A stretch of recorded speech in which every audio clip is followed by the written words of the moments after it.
Hello and welcome to the Elder Wand podcast. I'm Matt. And I am Ezra, aka Professor Kirk. Welcome to our Harry Potter book club. Today, we are covering The Sorcerer's Stone, Part 4, chapters 10 through 12. Yes, as you know, if the crazy thing is, we're almost like done with the book because the I first book know. is just so short. I had to stop myself and think about that for a second. I was like, what? Yeah. I was like, we're almost. How many more episodes of this are we gonna have? We're almost done. Right, just a couple more. I mean, that's kind of the crazy thing. You and I are so used to covering like massive. I mean, we feel like we've been in book one or two of Game of Thrones for so long. It's insane, Right. Yeah, I So, mean, we've done like 200 episodes on Game of Thrones, and then Wheel of Time, which we cover as well. Same thing. It's like, man, those are like 70 chapter books, and so we have like episode part 8, and I'm like, we're like part 3, and we're almost done, man. I know. It's wild. It's wild, but it's great. This is a really good batch here. We're getting right into the heart of it all. This is a big turning point today, friends. Big turning point. One of my favorite holidays, Mhm. by the way. Also, Yeah, that's and a little bit of cheating going on. a lot of cheating, and I think this might have been the chapter. I got to look. I got the old PDF pulled up here. This might have been the chapter I was talking about earlier, where the professors are like drinking It's at the it's school. I'm gonna say the House Cup is rigged. Oh, it's totally rigged. It's totally rigged. I mean, Quidditch might as well be. I don't know what's going on. Somebody's gaming Quidditch pretty hard because Right. McGonagall's pulling punches here. Like this whole sending in a Nimbus situation.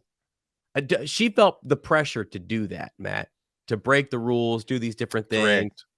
Why does Harry get the whole why does Harry get preferential treatment from day one? I don't know. Again, that's why He you go didn't back. even defeat Voldemort. He didn't do anything. He didn't do a dang thing, man. Nothing, man. He didn't do a thing. It was his mom with the spell and Voldemort Uh, being an idiot. I know the power of love, my friend. Magical power. I mean, honestly, you know who we should be thanking in all this is Peter Pettigrew, right? I Okay. mean, if it weren't for him, Voldemort wouldn't have been defeated. Okay, people are gonna I be know. Wow. like, Hey, you know what? Interesting thing about Peter Pettigrew, just though, kidding. is that he shows up on the Marauders map. And Yeah, why did Fred and George not know that? Not know who he is? yeah. I wonder if they just never knew the history on that, or All thought, right. or it just didn't pop up when they were. But you know who else shows up I on the don't map? know. And in the movie at least, Yes, sir. is Newt Scamander. And we just did a Right. big YouTube video about that. You can go check that out. It's a big theory. Why does Newt Scamander show up in the Prisoners of Azkaban on the Marauders map? Some Yeah. people might say he could be a ghost. He could be Right. there to help figure out what to do with Buckbeak. Could just be a cool little cameo for the movie. Mm-hmm. Maybe Mm-hmm. Dumbledore's got another job for him. Maybe he does. Yeah, exactly. And so we did a whole theory. I'll put a link down in the description for you guys, just because we're starting to do kind of these standalone little 10-minute theories over on the YouTube channel. So be sure to go over there and check that out. We actually have an owl later today with a pretty cool theory, a Snape connection, a Snape I'm theory. down. And I knew you'd be down. And our good friend Tanner hooked us up with that. So we'll get to that later. But I mean, I'm pumped to do more of those because there are so many things. I love to do the ranking stuff, like top 10 most powerful potions. We always think about spells, but Ooh. like, what are those like most powerful potions? Um, Basically, just like this wizard versus this witch. There's a great one about, well, it's a kind of a two-parter. Tanner sent us the part one. There's a part two to what he's talking about later on about in regards to him dueling McGonagall. So we'll kind of Yeah. go over that. But yeah, it's fun. So be sure to check that out. If you guys have thoughts or theories or you want us to cover one, send us a Hey, note.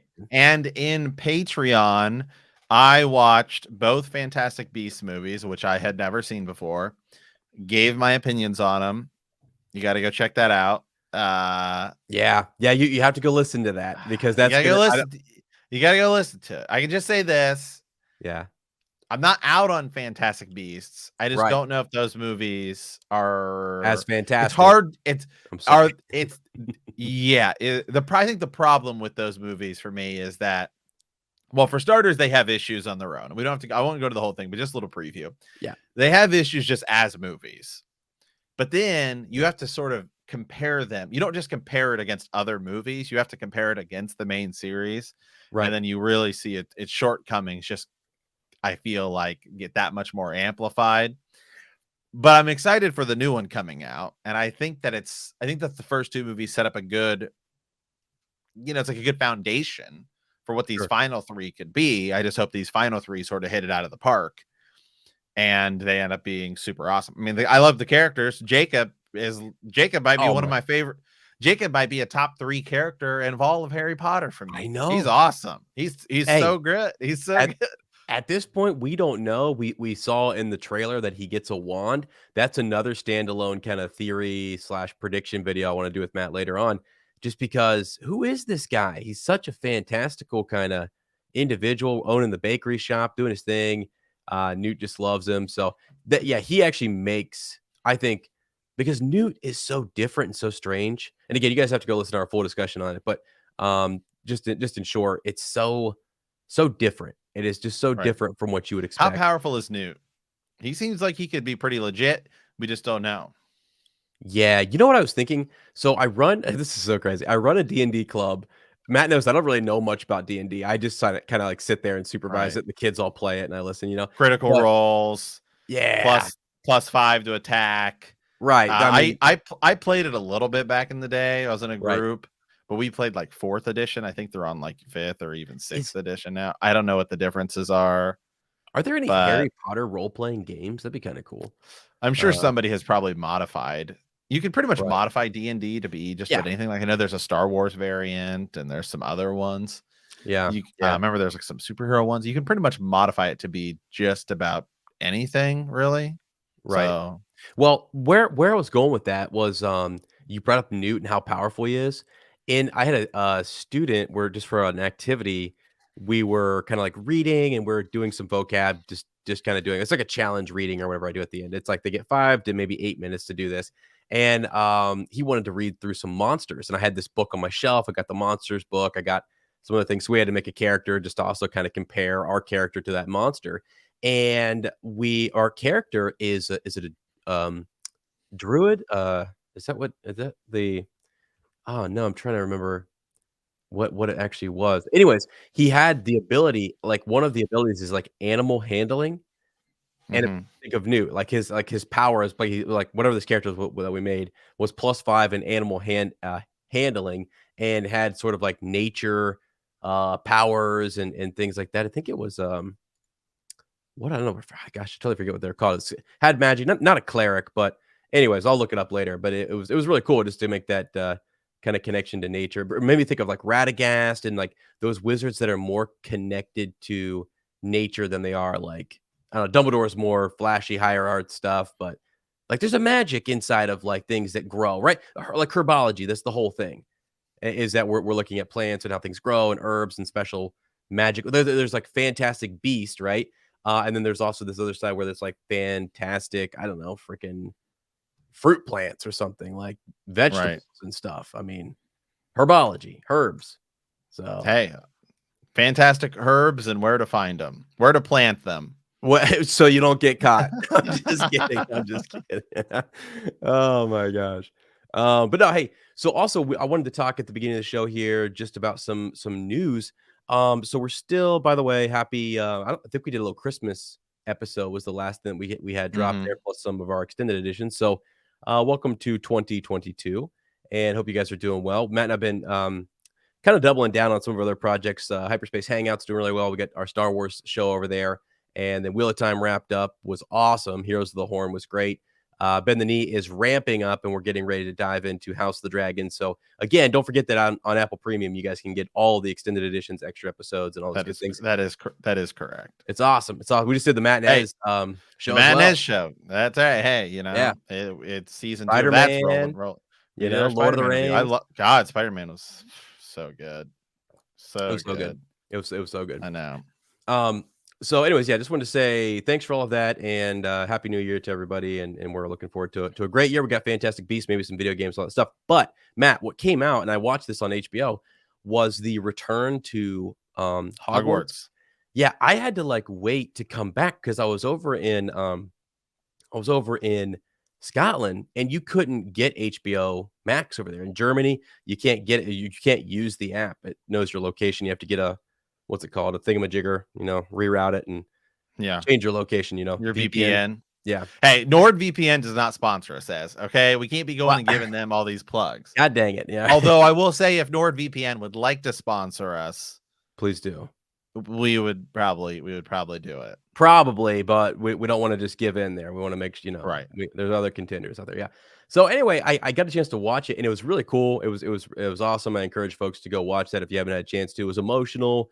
We got to see that a lot of the cast members come back. Some that didn't come back were the rumor out there is that they were dealing with sickness. They had retired completely from the film industry, didn't want to come back for even just a special and things. So that was interesting. I looked up some of that stuff. But like Rupert, who plays Ron Weasley, was on, and there was so many little theories going on as to whether he was actually there, Matt. Some people said he was filming a movie over in Canada and wasn't even sitting in the seat. And they just And CGI it, and man. That's so that cool. it's something like that, or that but then there's this moment where he like hold hands with Hermione, or I'm sorry, Emma, and they were like, oh, did they, I don't know. You should have saw it though. It was all over the place. It was kind of crazy. But the big takeaway here was that he was asked in an interview later on, or after all of this, whether or not he would return. And he talks about kind of this identity crisis that he had with Ron. He didn't know where Ron ended and Rupert began, or vice versa. It was just kind of a crazy time for him. And again, they were kids, growing up during all of that. Right. Listening to them talk about it, I didn't know that Emma didn't want to come back and she was considering not returning and just was in kind of a dark place. A lot of them were, as they got into their teens. I didn't know that. I didn't know that either. Yeah, I was shocked. So the whole thing was really fascinating, and it gave you a really appreciation for like Rupert kept saying that they're family. Like it really felt like at one point he says that he loves her, and truly he had to for all the crazy Harry Potter fans out there, as a friend, that he loves her as a friend because they are family and they just felt really good together. But the news was that he would only return if the other two would return as well. Like he wouldn't come back for just people have talked about, well, what if they just followed one of the characters and one of them wanted to come back? Would they run something where the other two made cameos or something? But he was kind of like, I think was leaning towards the idea that if Ron comes back, it needs to be Harry and Hermione too. You know what I mean? So that was cool. Yeah. It was just kind of cool because you don't get a chance to really ask that question. Tom Felton, who played Draco, also mentioned it as well. He's like, absolutely. He's like, yeah. There was kind of a meme about that whole thing going around, at least on TikTok, where if you sort of zoom in on, it could just be the way it's edited in TikTok and stuff like that too. But when when Emma, is talking about having to kiss Ron. Oh yeah. And she's like, yeah, God, that was like so scary for me. And he's like, yeah. Huh. Yeah. You know what I mean? Like, yeah. Oh yeah, gross. Yeah. So well, it was funny. So they both really kind of felt that way. That was the funny thing. I don't think he felt like that, man. That's not what his face looked like in that thing. Edit. Yeah, I know it's like, I've seen that too. But like on this special, they actually talk about it for a couple because Dan was basically showing up and he was hyping up like kiss. I mean, he was like ready for the whole. Is it because she at first was like, "Ooh, this is gross," so he was like, "Oh yeah, this is gross." Oh my God, I don't know. I don't freaking know. I did not. Yeah, wow. Sounds like he got friend zoned. Yeah, well, yeah, for sure. So here's something interesting. I didn't know that. And again, you think about their age and just growing up together, but that Emma and Tom. Like Tom Felton is a little bit older than the trio, and he's a bit older. So Emma would come in, and she said this in the special. Every day she would come in and she would check to see if Tom was there that day, and if it was gonna be a good day if he was, because she kind of had a miniature little crush on him, man. So now I understand all of the people shipping Hermione and Draco. I never really understood. I'm like, what the heck? Why is this like? Remember we used to do the fan fiction stuff where back in the day, Matt and I read some pretty. It's radical, still up.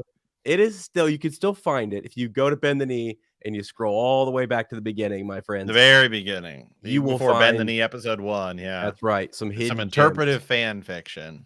Oh my God. if you guys write fan fiction, by the way, we'll freaking read it. All right, like if you, We'll do it. I don't care what it's so much fun just to read some of that stuff. But yeah, I now kind of understand after watching all of it what it was like or where that kind of came from or originated from, I guess was where I was going with that. But yeah, anyways, really, really awesome. Loved it. And by God, I hope they do something. I don't care what it is, Matt. Even if it's just like they take Neville Longbottom and we just follow him as a professor back at Hogwarts, and you want to leave the other three, the trio alone.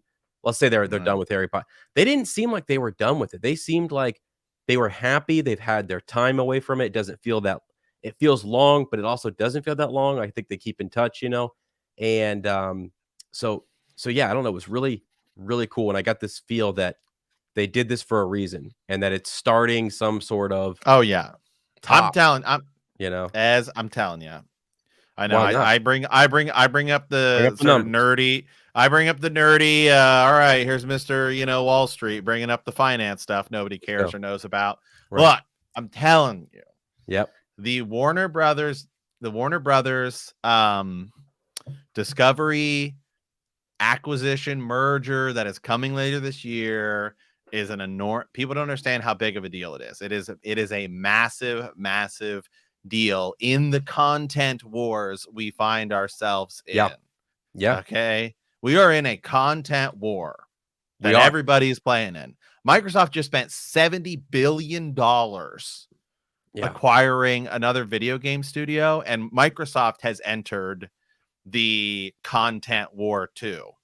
That's like, wild. Because they have a Halo TV show coming out, and Sony is turning more of their video games into movies, right? And stuff like that. Trust me, it is a content war. Lord of the Rings show looks like it's going to be insane. Oh yeah. I mean, the amount of money Amazon is spending on that is crazy. Nuts. It's nuts. It's crazy. Yeah. And Amazon, by the way, has enough. I talked about this. Amazon has enough cash on hand to outright buy Warner Brothers or Disney. They just buy them, if they want it, which is insane. So I'm telling you, it's coming. So that first quarter, they're gonna want their biggest properties, which are DC Comics, which they've got rolling. They got more movies coming out. They're swinging for the fences. They're bringing Michael Keaton back to play Batman. Yeah. You've got Game of Thrones going nuts on that, right? You get House of the Dragons coming. Oh yeah. Harry Potter, Wizarding World. We got a movie coming out soon. And they're swinging. You can tell they're swinging for the fences. They just said the Batman movie is going to be 3 hours. What? Yeah. Oh my God.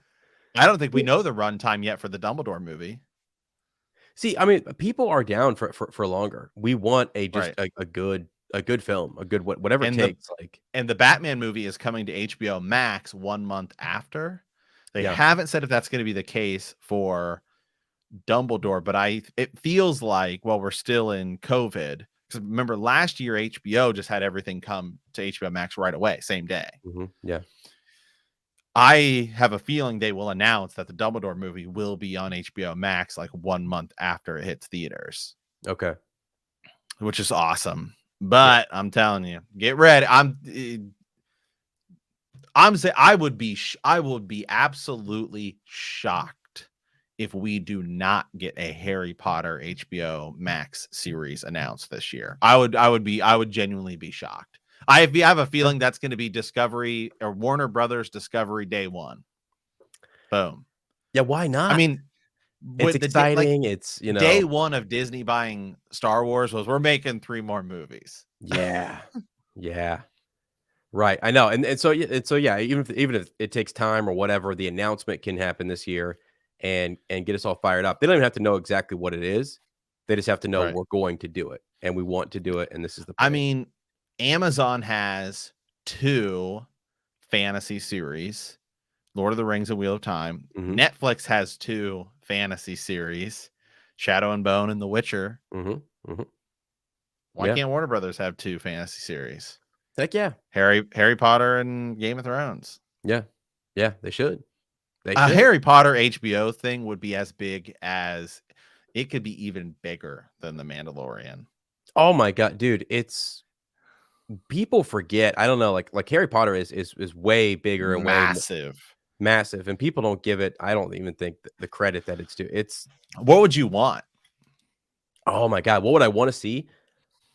So Why not just do a young Dumbledore? Dumbledore at Hogwarts as yeah, a you student. you could go back before Fantastic Beasts. People have talked about, what's really neat. They're doing that legacy game, that Hogwarts legacy game, where you get to go there like Right. 100 or 200. I don't know how. It's like 1800s, I think, when it Yeah, takes place. Yeah. which It that's looks pretty cool. awesome. Yeah, people have talked about, are they gonna do, um, gosh, get into the Marauders? Are they gonna do some stuff with the Order of the Phoenix? Are they gonna do, um, I don't know, some of our adults that Right. we have, right, in the Harry Potter series, go back to their childhood, or do we continue on? And I Right. really think, like, maybe you could try one of those just to see how it goes if you're being cautious, and do kind of a standalone series, whatever. But you eventually have to push forward.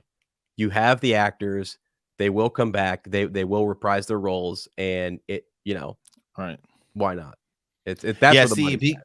right, because I don't know how far we don't know how far we're gonna go with the Fantastic Beasts stuff. Like, it seems to me it's gonna end with The big Grindelwald, fight. Yeah. Yep. Dumbledore and Grindelwald. So we're not gonna get, although keep in mind where I have to look at what year that takes place, but I mean it's like we're 10 years away from where we're at right now from Dumbledore meeting Tom Riddle. Oh, really? Yeah, God, we're gonna have to look at the timeline on all that, because that is a fascinating. Because I think, was it 1945 when their duel is? right. Yeah. Um, I think that's like 2 years. I think he meets Voldemort in like 1949. Because I think we're in 19. yeah, 1945 is the duel between Albus Dumbledore and Which is Grindelwald. also the end of World War II. Mhm. Well, ish, like the Right, right. So, yeah, we'll have to go back and look up the Tom Riddle stuff here, but, yeah, so I don't know, know, because there you could do something in between there. I don't know if there's I mean, honestly, man, I would just watch, like, Professor McGonagall teach class. Like, I would just watch a young Snape. People have talked so about it. okay. So 1927 is Crimes of Grindelwald, and he meets Dumbledore, and he meets 1945 is when he duels There's many him. duels, yeah, so I'll go to Tom. Might as well do this real quick. We'll see who, right? When do Does they he meet? meet Tom Riddle before? 1938 is when he's yeah. So we're 10 years away. We are 10 years away. 38. Okay. So he fights Grindelwald after he meets Dumbledore. After he meets Voldemort.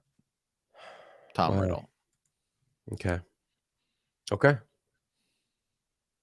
Wait. He meets him. Yeah, before. Yeah. Yeah, he meets Yeah. Tom Riddle and then he And then fights fights. Voldemort afterwards. Wow. He met the What second Dark Lord, and then he destroys or what's the beats connection there? something's up. Something's up. That's gonna be crazy. They have to show that, right? I mean, don't they have to? Are they gonna go and talk about that? Maybe it's The just funny like, thing is everyone all the jokes are like, wow, Dumbledore had a really tough 10 years. Because you look right? at him Yeah. how he's now, he's Yeah. Jude Law, he looks good, he's like a suit. Right. And then like 10 years from now, it's like, man, he's got the long beard because it's the Yeah. actor who played him. I always love the idea that he beat Grindelwald, and he's just sort of like, just gonna put this big I'm old good. robe on Nope. now, just Happens relax. before, yeah. Yeah, it's crazy. So, yeah, I don't know. What would you want to see though? Out of you have any thoughts on, like, would you want to go forward in the timeline for an HBO series, or No, would you want I to don't want to go do back. back? Yeah. I'd want to go back, even if you do a different country, or you did Oh, if you that'd be did a cool. different. I yeah, as early as I'd like to go back is, man, why not just do a young Lily James Potter? Hmm. People want movies though; they want like Adam Driver to play a younger Snape, which would be sick, and I would watch. I would Yeah. watch it because Oh, yeah. Adam Driver is like amazing at everything he's in. Right. That's like a big fan casting. I don't think that's ever going to happen, but I'd Yeah. be, I'd be down for something like there but I love the or idea you of, go to a different, or you could do something in a different country that yeah, it's its own thing, kind of. They're Ilvermorny. kind Here in the right, States, you could just do, like, show us what that's like. Pick a student and maybe Right. there's something, I don't know, that goes on. I don't know what the big bad guy would be or whatever, but You can yeah, make new ones yeah, yeah, someone over here that we had to, as you begin to sort of expand it. yeah. But J.K. Rowling is far more involved in this than other creators are. She seems to have a much tighter grip on Harry Potter Mhm. than other people do. Like George Lucas of Star Wars, it's all over the place. You can do whatever you want until he sold it. Yeah. And like, other people, even Stanley with Marvel, it's like that was all over the place. She seems to be much more tight gripped on this whole deal. Right. Yeah, controlling sort of where it goes and who's connected to who Which marries is who. good, but at the same time, there's less stuff. So it seems, I mean, Right. there's Yeah. right. Only one person sort of making the She story. could, Yeah. right. Yeah. Well, all right. Well, we'll see. Yeah, you guys send us maybe if you've got a cool idea or just an outline of something you think would be pretty cool to see at Hogwarts or anywhere else. Let us know. I'd love to hear from Just folks. Quidditch, man. Professional, turn into like the Oh Ted my Lasso. gosh, Give us the Ted Lasso of Quidditch. I'd watch that. That'd be that'd be hilarious. awesome. That'd be great. Just use the same cast from Ted Lasso, in Yeah. fact, but make it be about Quidditch. It'd be awesome. Down.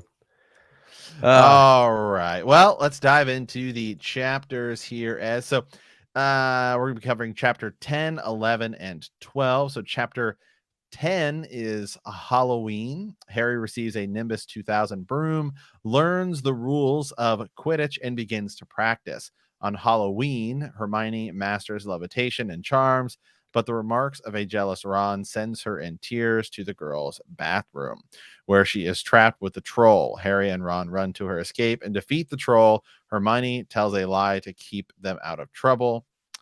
And this is where their friendship really kind of begins. Yeah. Yeah, because they're kind of mean, they're kind of mean to her here, and she's read all the books, man. She's up on her studies. She does her homework, and Ron's starting to feel a little, she's a bossy know-it-all. This kind of stuff's what he calls her, crazy. But yeah, it's Yeah. definitely a big chapter for those three. Yeah, here's how it starts. Malfoy couldn't believe his eyes when he saw that Harry and Ron were still at Hogwarts the next day, looking tired but perfectly cheerful. Indeed, by the next morning, Harry and Ron thought that meeting the three-headed dog had been an excellent adventure. They were quite keen to have another one. In the meantime, Harry filled Ron in about the package that seemed to have been moved from Gringotts to Hogwarts, and they spent a lot of time wondering what could possibly need such heavy protection. It's Hmm. either really valuable or really dangerous, said Ron. Yeah.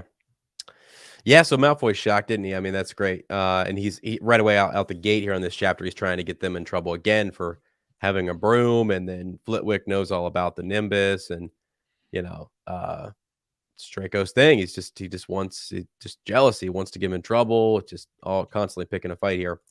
Um, the message, let's see here. What does she say? Yeah, I got it. do not open the parcel at the table. There you It go. contains your new Nimbus 2000, but I don't want everyone knowing you got a broomstick or they all want one. Oliver Wood will meet you tonight on the Quidditch field at 7 o'clock for your first training session. I'm pretty sure in the movie he opens it at the table. Yeah, which is come on. I mean, I'm getting sick of these just flaunting it. changes. Yeah, what? These changes that they're making in these things. This is ridiculous. Yeah, years later, we're upset. God dang it! It makes I Harry will look. say I think it's ridiculous. I do think it's ridiculous that Harry gets a Nimbus 2000. Is it McGonagall's fair? pulling. It's not fair. Yeah, it's not. But can I tell you something? Because I secretly love McGonagall, I and know. she doesn't get enough credit. I don't think. I freaking love her, and I love when she has these moments where she's trying to really take care of Potter, and really, I think we see again. It's all about Harry Potter, and we see how the professors interact with him. But I really do feel like McGonagall looks out for a lot of the kids and is a really good teacher, professor, caretaker, mentor, all of those things, and tries to do right. This is definitely a moment where she's sort of house pride gets in there, and she wants to win at Quidditch, and kind of a. I know, Matt. It ain't right, I but mean, it's just cheating. I mean, I feel bad for the Hufflepuffs, I mean, yeah, really. they almost came in third place. Is Professor Sprout doing like is she pulling She punches like this? sucks. Wow. I mean, How dare you say or such. or she's fair because she's not handing out any free points. True. We got to work for it. We got to earn it. Oh You my know, God. she's out there trying to literally drain the swamp, and everyone else is in there playing politics. Wow. Wow. Okay. Wow, dude. Uh, I Hey, mean, how oh, dare- just politics as usual, except Professor Spout. She's out there fighting the good fight, you know, wow. trying to Actually in the do swamp. things the right way. Yeah, Oh my literally in the swamp. I love Professor Sprout. I love herbology. I think it's awesome. And yeah, I promise you guys, I'm gonna make Matt watch Puffs the play so he can get a good look at all House Hufflepuff and all their troubles and their woes. But yeah, I mean, I don't know. So this is cool. He gets the Nimbus, 2000. I love that next year. Is it next year, right? That they get the Nimbus Mhm. 2001, the Slytherin. Yeah, and then we get the firebolt, and then we never really learn about Quidditch ever again. To be honest, Right. There at least like how cool certain brooms and stuff. right. Except for the old ones. They always make fun of like the clean sweep 7 or Clean whatever it was sweep sounds called. pretty cool. I know, man. I want me an old fashioned clean sweep, Um, but yeah, it's cool. Quidditch is awesome. I love I do the think I like the design actually, by the way, of yeah, the Nimbus 2000 compared to the the Firebolt. firebolt. I am with you on that. I think, yeah, I honestly, Matt, I think the handling on the firebolt is not as good as the Nimbus 2000 or the 2001. I think they've got better handling. Outright speed, the Firebolt's got them beat, right? But if you can't make those maneuvers and you can't, you know, there we Right. go. Let's get it pulled up here. Got the See screen. the Firebolt, this is the Firebolt, right? Okay. It's much more straightforward, whereas this has got it's a little curved. And I Is it like the top Nimbus? there Okay. where it kind of curves down. I think I agree with you. Yeah. I think it would have a better sort of Handling, like some, you yeah. know, turning, steering, you think about See, those car some racing of games. these are never even explained. Oh, do you have them all up there? What Firebolt? Yeah. Okay, keep going. Uh Star Sweeper? Oh my god. These are yeah. Thunderbolt, Firebolt See, Supreme. these don't even all have Are these in the pictures. video game or what the heck? I don't know. Just let me pull up let's see, list of butter brooms. I love when they take brooms and they fly to London and they've got the Yeah, see, I like that curve there more, you know? Feel like boom, you'd have a better oh yeah. how do you Here we make go. one faster than the other? How does one make there's not really a whole lot to the broomstick. Yeah. Well, I don't know. Well, I got a whole page pulled up here on them. So let me just read through these real quick. This is probably something we would do like in the extended edition, but this is still kind of fun. So the models here, you've got the Airwave Gold, the Australian Flyabout, Blue Bottle. The ones we know are like Clean Sweep 1, Clean Sweep 2, 3, 5, 6, 7, and then they jump to 11 for some reason. You've got a Comet 140, a Comet 180, Comet 260, Comet 290. Moon Trimmer, Nimbus, all the Nimbus brooms there. Got a Nimbus 1700. What the heck? Wow. Shooting Star was one that I remember from the How come they don't use books. magic carpets? I bet in other places they do. I think this is just a I still gotta say that might be the sickest burn in all of Harry Potter. That might be even more serious than, God, oh what yeah. is it? What is it that Crab and Goyle use at the end? They Oh, the flame, the yeah. Im- yeah, yeah. Also that can destroy a imperishable. Horcrux. Right. Yeah. Well, Yeah. I don't know. Yeah. Oh, your magic carpet got holes in it. Boom. Right. Burning, right? That was good. Yeah, it was good. That was good. All right, yeah. So okay, there we go. We've covered the brooms a little bit. I think that's cool to look into those, and we should go through and rank them. You know, we I'm should really down. look at the text and see, and then But look at Harry's not even allowed to have one because he's a first year. That's what Ron says right here. He says that's a broomstick. He said you'll be in for it this time, Potter. First years aren't even allowed to have them. right. It's like that first year going off to college situation. Freshmen can't have a car on campus. Right. What did you got at home, Malfoy? A Comet 260? Comets look flashy, but they're not in the same league as the Nimbus.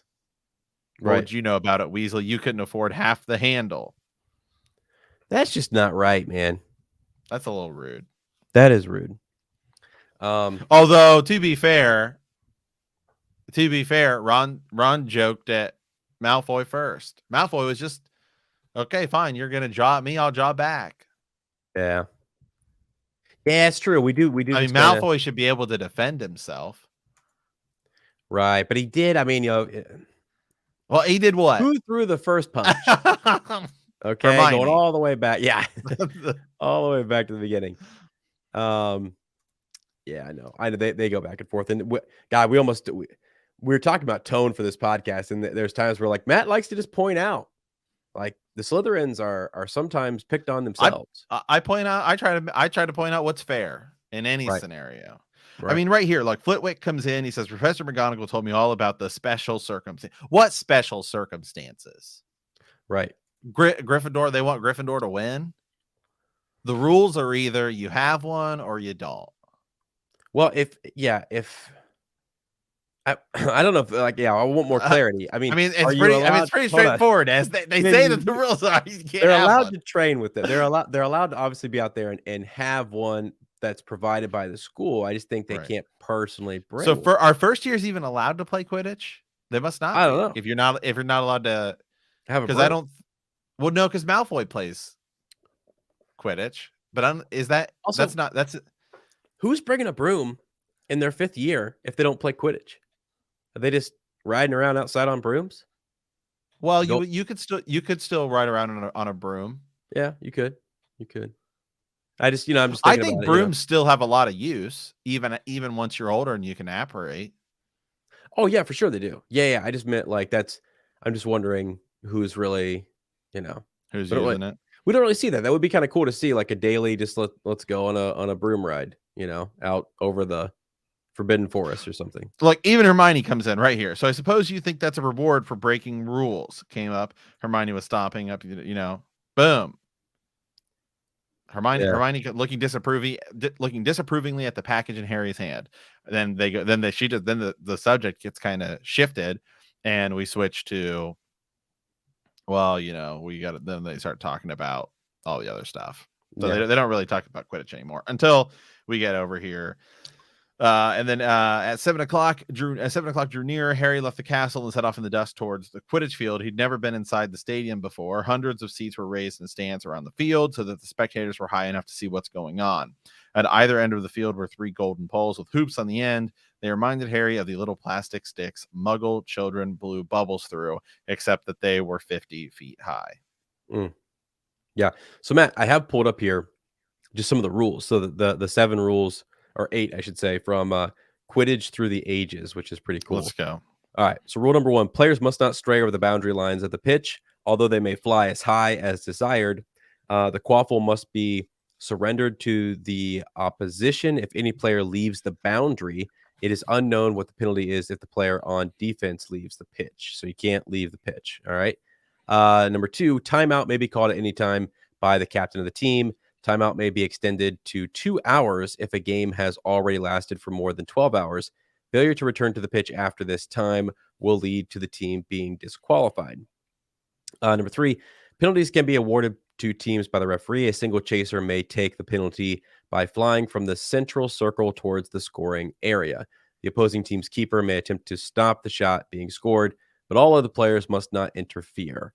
Number 4, contact is allowed, but a player may not seize hold of another player's broomstick or any part of their anatomy. Number 5, no substitution of players is allowed throughout the game, even if a player is too injured or tired to continue to play. Let's see. Wait a second here. So the Quidditch World Cup, at some point, it lasted for days, and the players had to be switched out so that they could get some sleep. That doesn't make sense. Right. It's a violation of the rule. What's going on? Well, they might have different. They might have different rules. Okay. Well, okay. Let's 3 more. I think the minister can pretty much step in and say whatever he wants. So the rules are just. That's what they do in the Magic. Yeah. In the well, it's like, I mean, it's literally like, whose line is it anyway? Right. The porn site. The the rules are made up. The points don't matter, and the rules are made up. I mean, That's that's right. the way Yeah. it's just like the House Cup. Right. Right. Yeah. Definitely. That's the worst. We haven't. Yeah. We'll get to that. Our rule number 6 here: players may take their wands out onto the pitch, but they must not be used on or against any player's broomstick, the referee, or any of the 4 balls or the spectators. Why would you bring it on the pitch then? What would you use it for? I don't know. Number 7, a game of Quidditch will only end once the golden snitch has been caught or at the mutual consent of both team captains. 8, only the keeper can block quaffle shots thrown by the opposing team. Now, there's tons of amendments and there are fouls and all sorts of stuff, buddy. It's just, it goes on and on and on. So here's a question for you. So Harry brings up, oh, that's, it's sort of like basketball. And then of course Wood says, what's basketball? Because he doesn't know. I get that. It's funny. Right. However, I said this before and I will say it again. At the other schools, it seems to me that there is some sort of physical education. Okay. Because when they all come in, they're doing flips and rolling around and doing all this stuff. Right. Wouldn't you actually want to be physically stronger if you want to play Quidditch? Because I mean, especially if you're a beater, the more physically strong you are, the more damage you're going to do in Quidditch. Yeah. Yeah. I mean, why aren't they pumping iron at Hogwarts? Matt wants to they seem to be at other places. Yeah. Yeah. I mean, Victor Crumb's a pretty stacked dude. He can do backflips and right.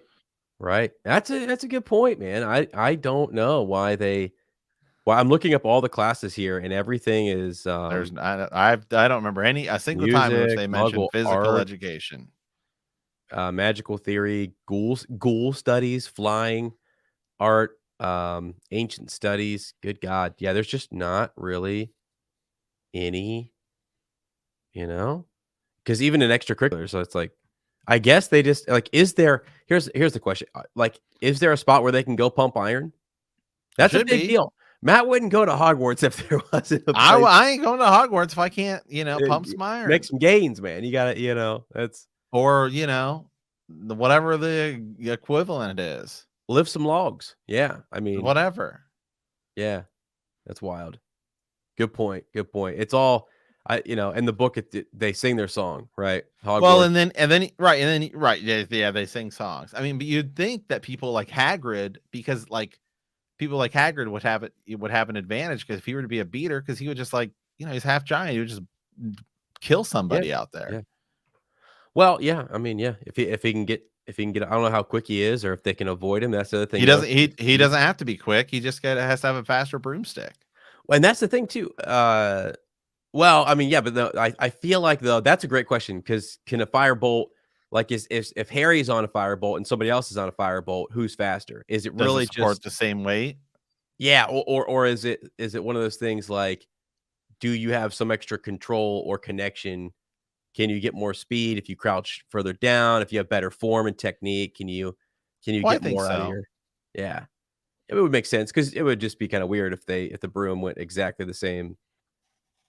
Like if you went flat out, right? If you just in a race, I mean, I think there's room still I think there's still room in the wizarding world to have some sort of physical sports. Right. And so I think you and Professor Umbridge are on the same page, right? Right. Things at Hogwarts, right, are worse than we think. Worse. I mean, it's like Hogwarts walks in. I'm telling you, go watch Goblet of Fire, and it's like Durmstrang comes in. They're doing backflips. Yeah. Fleur Delacour's jumping all around. I mean, yep. And then here comes Hogwarts. Okay, well, we got Cedric. Like, I mean, Cedric. That's freaking awesome. I know, man. I know. So I'm with you. We'll have to. What do you guys think? Should there be an actual physical education at Hogwarts? I think there should. Yeah, I think there should too. All right, so yeah, basically this bit, we get all the stuff with the quaffle, Woods going over everything, pretty cool stuff. This is where we learn about Quidditch and chasers, beaters, bludgers, quaffle, the whole 9 yards. And so I read to you guys some of the rules there, and things get kind of expanded upon as we go on. Cool bits later on in the series when Ron and his brothers play out in the garden, and Ron joins the team later, and Jenny, awesome stuff. Right. So then we pull out the snitch. yeah, that's Harry's job, right? Harry's job is Yeah. Which, for the longest time, I actually thought was like, I always thought the rules of Quidditch were pretty stupid, and that it's like really the only thing that matters is the seeker. Yeah, unless the other team's up by too many points to where it doesn't matter. Right. Exactly. You pretty much then your job is to really kind of play Defend. defense and stop Yep. the other person. But inside that first 150 points, right, depending on how close it 150 just feels so far away, right, that it's like really it doesn't even matter. Yeah, it's true. You'd have to really get up a lot of points to where it's like, yeah, because you're scoring 150 when you catch it. And it ends the game.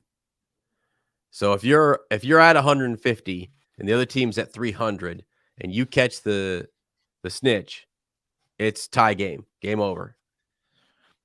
Yeah, but see, I think and end in a tie. Hold on. I don't think. I don't know that you can. I don't know that it counts if you catch the snitch if you don't have enough points to win. I know they say it ends the game, but I feel like the way they're phrasing that is that what they're really saying is like you have to catch the snitch in order to win. It's kind of like it's kind of like capture the flag, where sometimes it's like you can't score. Like in some rules of capture the flag is you can't score with the other team's flag unless your flag is present. So you have to have your own flag and you have to score. You know what I mean? Mm-hmm. Like if your flag's gone, then it doesn't count. Yeah, I'm trying to look at real quick I don't know that it's ever specifically said. Okay, Bulgaria versus Ireland, right, in Goblet of Fire. Let's see. The British nationals didn't fare well. England, they were beaten, let's see, 390-10. Okay, wait a second. Where is it at? Because it's really weird. Yeah, the final score was 170-160.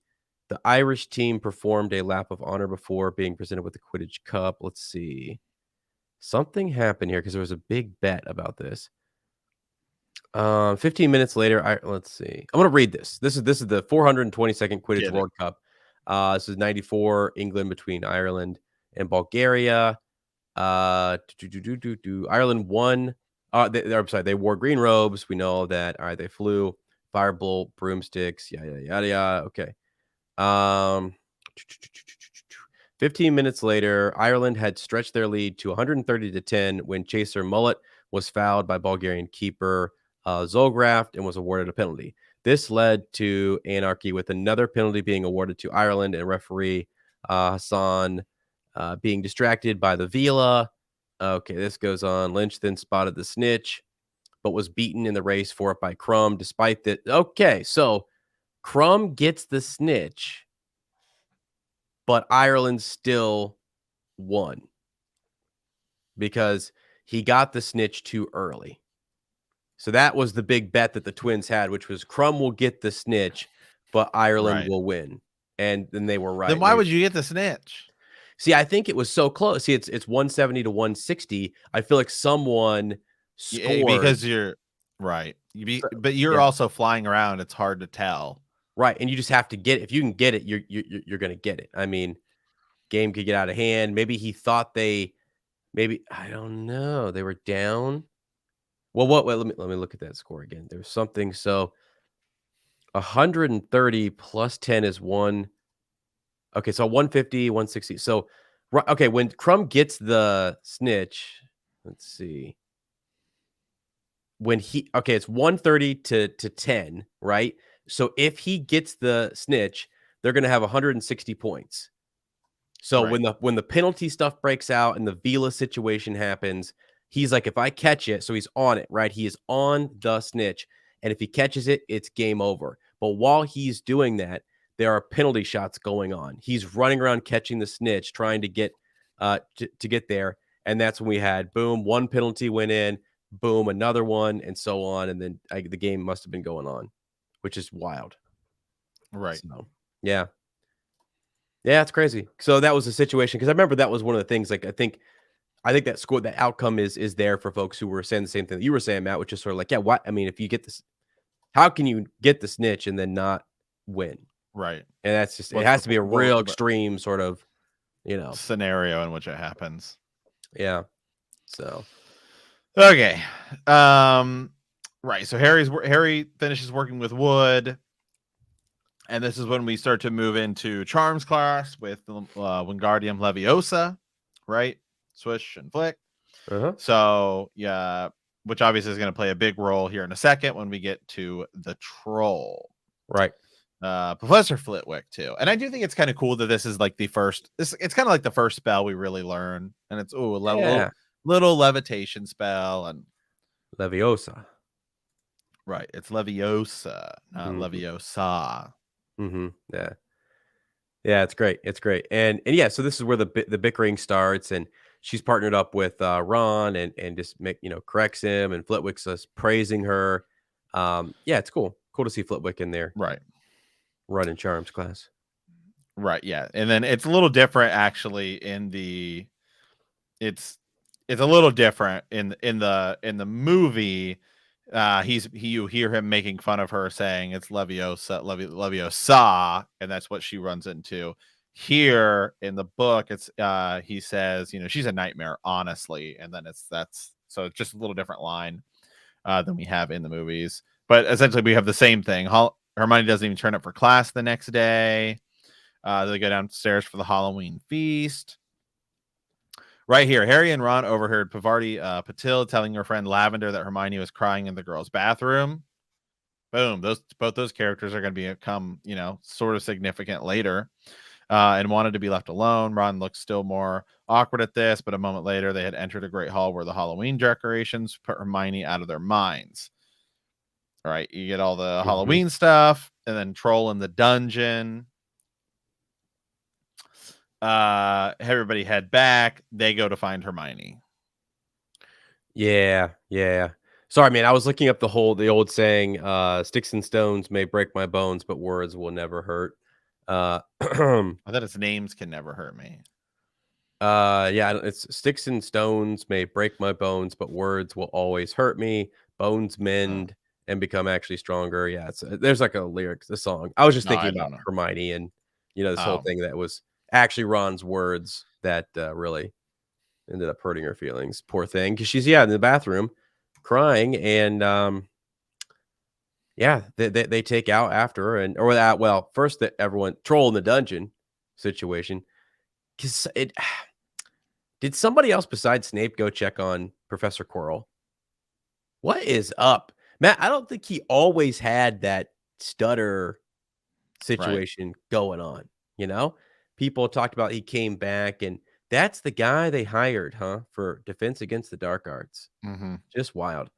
So, and he's running in like a crazy man, saying there's a troll in the dungeon. I don't know. I just do something about it. Right. Right. Yeah. I agree. How did they let this happen? How did a troll get? Are there no protective spells? There's so many protective spells on this castle, and did no one see a troll wandering up in the? I mean, everybody's at the feast, and again, it goes back to the professors drinking. They're all up there at the table drinking. Goodness gracious, and the freaking troll rolls up. Yeah, but this is let's see here. Let me go back to the text. Yeah, this is a moment where Ron and Percy's leading the way out. Follow me, stick together. First years, no need to fear the troll. If you follow my orders, he's doing a great job. Yeah, Harry's wondering how it got in there. Ron's like, I ain't worried about it. Maybe Peeves let it in as a Halloween joke. Good thought.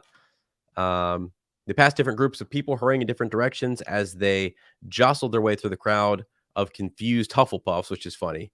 The Hufflepuffs are confused, don't know what do we do? Where should we go? Harry suddenly grabbed Ron's arm. I've just thought, Hermione, what about her? She doesn't know about the troll. Ron bit his lip. Oh, all right, he snapped. but Percy better not see us. And boom, off they go to track her down. So, yeah, this is pretty awesome. And again, Hermione corrected Ron on his form with the spell. It ends up being what he uses to save her, right? Mm-hmm. Yes. Yes, he does. Yeah, we end up using the Wingardium Leviosa. It lifts up the troll's big club, falls down on him. Yeah. Right. Sorry, I was trying to look something up here because I was gonna talk about something really kind of nerdy, to be honest, about the CGI and why it looked the way it did. But I can't find it exactly. It was something I was reading the other day. But anyway, so there was just to bring it there. I some sort of, I forget what it's called, but it's like something scattering, and it changed. It's why if you look at movies in the early 2000s compared to the late 2000s, the CGI looks so different. And one of like the common things is like, look at like the troll in Harry Potter. Like they have this sort of plastic look to them, like a lot of the CGI around that time does. And it was like literally just 2 years later, I think it's in the Matrix Reloaded, they had like this, they used this new sort of technology, and it changed everything. So like literally the Harry Potter movies are a really good example of this, at just how drastically CGI changed, because now it doesn't feel like as big of a jump, right? Because everything looks really good. But especially those early Harry Potter movies, like even like 1 and 2 to like 3 and 4 is like a huge leap. And I was trying to find it. I was trying to remember exactly what it was called, but like the troll in the dungeon is like the example they use, where it like has that like plastic kind of look to it, you know? Yeah. Yeah, it definitely does look different. Yeah. Yeah. I love the bit where Harry puts his wand up its Up the nose. It's like, I it's know. so gross. But Matt, they start to get in some trouble, right? Professor McGonagall goes in there, Quirrell's freaking out, Snape's looking at the troll, and yeah, it's Miss Granger who steps up and kind of gets him out of trouble. It's a good moment, right? I mean, if they hadn't have found me, I'd be dead. Harry stuck his wand up its nose, and Ron knocked it out with its own club. They didn't have time to come and fetch anyone. It was about to finish me off when they arrived. So they're kind of standing there dumbfounded, right? Which is an awesome moment in the movie and in the book. And this was weird, though, right? Of all the things they get points for, so you each win Gryffindor 5 points. So Hermione got some points deducted, but they only got 5 points for that, man. Tough getting points. How do you even? It's like you don't even know what gets what. Yeah, is there a rubric? I mean, this is a joke, man. I don't think so. I think they just make it up. Like one professor's giving out, bucket loads, and the next one's like, yeah, 2 points for something super hard. It just doesn't. I'd say it doesn't add up, but clearly it does in Gryffindor's favor add up. So, okay, all right. So after this, right? Obviously, they become friends when Hermione sort of lies to McGonagall, right, about it, and like Ron's like shocked that she would, about why they went in there. So, okay, let's move on to chapter 11, Quidditch. So Professor Snape takes Harry's book, leading to Harry seeing Snape's injured leg when he tries to get it back. Harry plays in his first Quidditch match against Slytherin, in which someone jinxes his broom, but he catches the snitch and wins anyway. Hagrid later lets a secret slip, right? So this is a really cool chapter. Again, the movie does a really, really good job at this, as sort of just playing it out. But this is like the first chapter that really feels like, to me, I mean, because before you meet Snape, he's kind of a jerk, but this is really where the whole, is Snape a good guy or is Snape a bad guy, starts, which was a big deal. Like, it's so easy to forget about it now because we know Snape's a good guy. But when these books are coming out, I mean, it was a debate. People don't remember that it was, is Snape good or is Snape bad?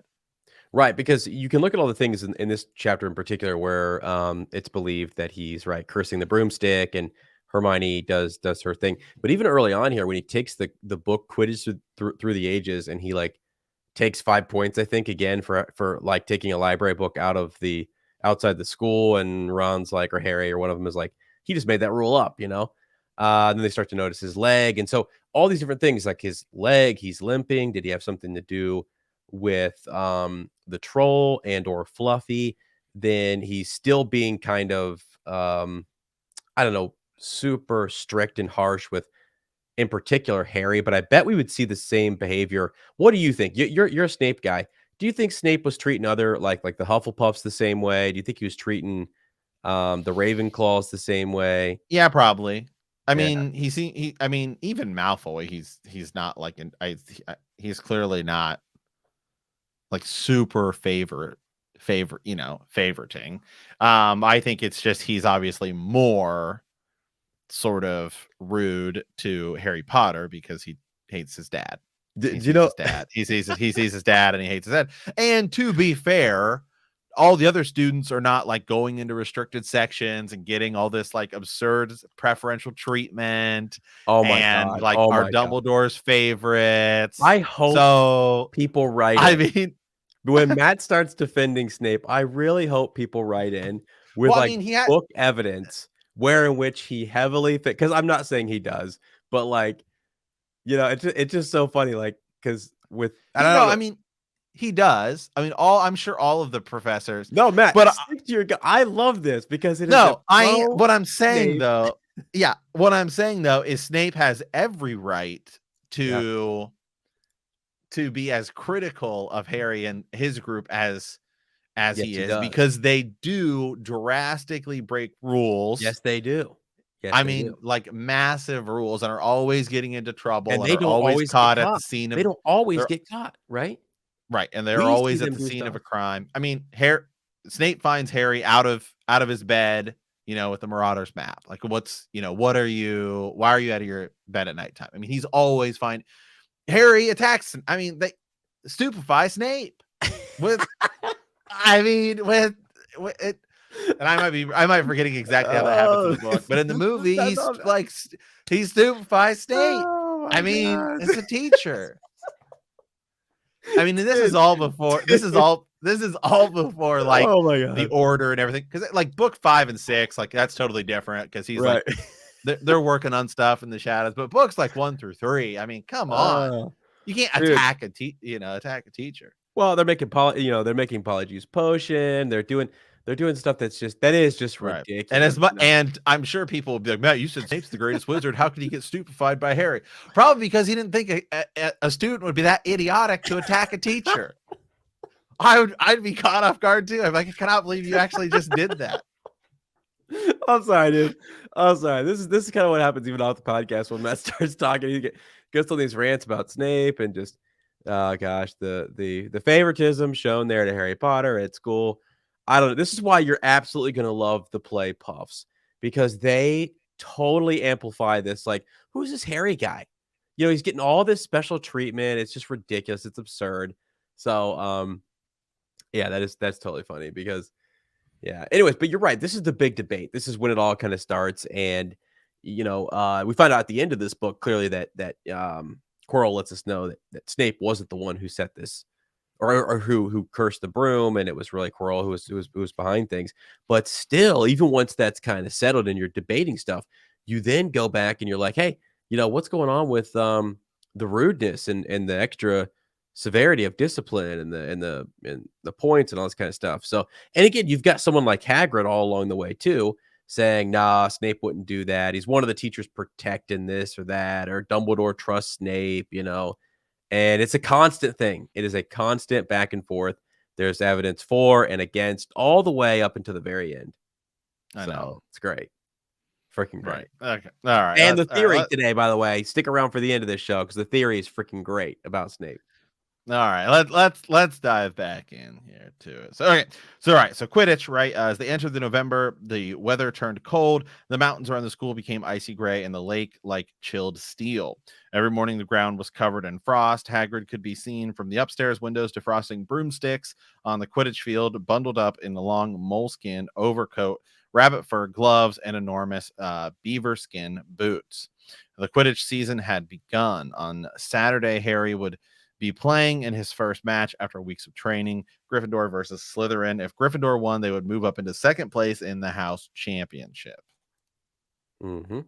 Yeah, so big game coming up here. Just want to also mention that I love Hagrid's job, and I really wish I could have his job. I've always wanted to just be a caretaker, or like a Right. I do have another question here, which yeah, is I'm starting to realize this is more and more what our podcast is going to be, and I'm fine with it yeah, because it's questioning how things really probably work in the wizarding world. that's fine. Yeah, How does he get all this stuff? A moleskin overcoat, rabbit fur gloves, and enormous beaver skin boots. How do they hunt? Well, what do they use to hunt? Are they using their wands? They don't. I yeah, don't yeah. think they don't use guns, do they? They trapping? Yeah, are they trapping? It's a great question. If you Avada Kedavra a deer, Holy, I mean, are they out there? Are there a group of wizard hunters who are licensed to kill? license to Avada Kedavra. People are gonna Boom. be so just like, you guys, this This is is ridiculous. ridiculous. That's ridiculous.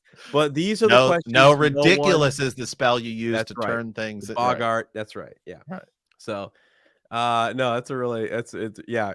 That's funny. You mentioned the moleskin, coat. And I'm just thinking, oh, it's a cool job. It's nice to be out there. It's nice and warm. Or he's nice and warm in all that cold weather. But yeah, how does he get all that stuff? Hey, you know what, Matt? Maybe he found like he's out in the Forbidden Forest. He finds one that's been attacked or something, and he just, you know what I Right. mean? So it's roadkill. Yeah. Okay. Let's not get carried away here. Okay. All right. Okay. Well, okay. I mean, I'm just the question. We the ask the question. questions that nobody else asks. Right. Probably for good reason. Right. Yeah. Right. Matt, I'm sorry that somewhere someone like if we ever were making shirts, like what do they do? Like avocado, like a Avada deer. Kedavra deer. He's just like, Yeah. boom. There you go. That just the image of that is ridiculous. Well, what's his name? Well, Barty Crouch, but really, Mad Eye Moody, I guess, right? He Avada Kedavra is the little spider. It doesn't seem to like blow him up or anything. Yeah. No. Yeah. Just Sucks his life sentence out. yeah. I don't know.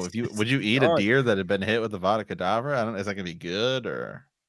I think so. I'm not really big in deer meat in the first place. It's tough. I don't know. And I don't know that the food is ever explained. Do they have to actually cook it and then it just sort of appears there? Right, they do. Or They can't. They can't just magic up. They can't create magic. Can't create food or whatever. There's some rule Mrs. Weasley goes over and all that kind of stuff. Right. You actually have to have it. You can use it to prepare it. You can use magic to prepare it. Where do they have magical farms? Well, some said they must just have regular. I mean, they've got Fantastic Beast. Are they like? All we ever see or hear of them is like they're eating this regular food, right? But like, right? Yeah. What? I mean, there's like turkeys and stuff. Yeah, yeah. I mean, if I want a cheeseburger in the magical world, what do I do? Do I just walk up to? Do I go up to some cow and boom, blast it? Do they have a fast food chain over? Like, is there a different set of Diagon Alley where they got Muggle Donald's? McDonald's, McDonald's, McDonald's. Oh my god, McDonald's is everywhere. I would not be surprised if they don't have one in the Wizarding world. That's unreal. McDonald's. Right. I think we should start one. Freaking McDonald's it up. Start a new chain. God, this is literally great. All right, here we go. Yeah. So anyway, back to Quidditch here. So Harry's saying hardly anyone had seen Harry play because Wood had decided that as their secret weapon, Harry should be kept well secret. But the news that he was playing secret had leaked out somehow, and Harry didn't know which was worse: people telling him he'd be brilliant, or people telling him they'd be running underneath him holding a mattress. Right. Hermione lends Harry Quidditch through the ages. He's sort of looking through all of this stuff, and we're gonna get to the Quidditch here, Ez. Right. Yeah. This is great. So yeah, they're again all worried about Snape, and then he's taking the book that Harry wants, and then he's limping. All that good stuff goes down. We get in. Let's see. It's by 11 o'clock. The whole school seemed to be out in the stands around the Quidditch pitch. I'm guessing Harry's, he's nervous, right? Ron, Hermione, they join Neville, Seamus, Dean. the West Ham fan, right? They mentioning soccer and all that good stuff, which is pretty cool. They had some banner that said Potter for president. Matt, Potter for president? What's up with that? President. Okay, yeah. All right. Don't they have prime ministers over there? Yeah, minister? I don't know. Is there Why do they got presidents? Yeah. That's not very British. Is this just I was gonna say, don't they realize that America, left? Is it different in another version? I wonder if it just says president for us and it's different for somebody else. In the Philosopher's Stone. Yeah, wouldn't that be crazy? Potter for minister, maybe is what it says. Who knows? Right? That probably does actually. Maybe we'll have to look. Yeah. So back into the locker room there. We've got Harry's with the rest of the team, and they're getting in their scarlet robes. Slytherin would be playing in green. Wood goes into his speech. This is cool. You get Chaser, Angelina Johnson is there, Fred Weasley's there, George Weasley's there, and so on. So we get some back and forth with the team, which is pretty cool. Madam Hooch is out there refereeing, which is great. And up we go. Right, Jordan is commentating, which is awesome. Lee Jordan, and he gets in trouble, which I just think this is great. As a kid reading this, he's kind of doesn't he mention like Angelina being somewhat rather attractive. Yeah, what an excellent chaser that girl is, and rather attractive too. And it's just that kind of humor, that young sort of, I don't know, romance that gets trickled in from some of these are older students here, and then as Harry, Hermione, and Ron grow up, it kind of we grow up with them and we get more of that humor. It's great. So he does a good job sort of announcing this game. And there's just back and forth. He's talking about who has the quaffle, who takes it. The Slytherins, we get mentions of Captain Marcus Flint in there, and Chaser Katie Bell, super popular. People love Katie Bell. And we're going back and forth. Now, so we get to the point where essentially they look up and they see that Harry is having some trouble, right? I mean, with his broom. He's trying to find the snitch. He's looking around for it. And once let's see, disappeared from sight. There are sorry to interrupt you. There are in fact differences outside of the title to there are, and a lot of them are words. Are they really? Yeah. So that's probably there's quite a bit. That's probably one of them then. Yeah, the president thing. That's probably one of them. I would imagine. I don't know. I'm looking. I don't actually think it is. Because, I mean, we would read that, and it just would make sense if it's the American version. We'd be like, right. It's kind of like how in England they call it, a lift as opposed to an elevator. Okay, gotcha. But president is not, in fact, one of them. Right. All right. Jordan, back to the game here real quick. Jordan's getting carried away. Feels like there's some fouling going on, some cheating. He's kind of biased in his commentary. All that stuff is really good and really funny. Let's see. Here's where here it is right here. So Hermione then they're looking up, and they're Hagrid sees the binoculars, looks up to see Harry, not knowing what's going on. And nothing. He's trying to say nothing can interfere with a broomstick except powerful dark magic. And it's Hermione who looks over and sees Snape with that eye concentration and jinxing the broom. And off she goes. Leave it to me. She goes over, starts a little fire, and we're able to kind of get away. Harry takes off, catches the snitch, swallows it, and I love that comes back, Matt, full circle later on, right? That he swallows it, and that's how he opens it later in the last book and everything. It was just kind of a cool thing. Yeah, I love when things just tie up, or breadcrumbs are dropped here in the beginning, or things pay off later on. So that's good stuff. But yeah, so wild. So right there, Matt, Snape is jinxing the broom, and is he? He's not. He's not actually. We know he's not. But right now, at this point in time, it definitely seems like that, and that's what they're all stirred up about. And they'll make an excuse later to go back and get the book from Snape and everything. So they're telling Hagrid, like, he's the one who did it. He's saying rubbish. There ain't no way. He's a Hogwarts teacher.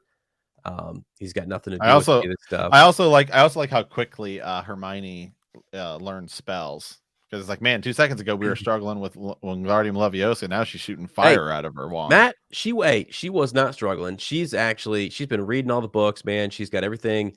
She's all read up. She's ready. She read everything before she even showed up. Well, hey, reading everything doesn't get you everything, okay? Yeah. Because I Book remember cleverness. I remember in Half Blood Prince when she's doing this when she thinks she's making the luck potion, Yeah. the Felix whatever Felicius, yeah. Felicius, Yeah. she doesn't make it right. So the book Mhm. sometimes you got to wing it. So, yeah, sometimes you gotta crush it instead of, cutting it, right? Exactly.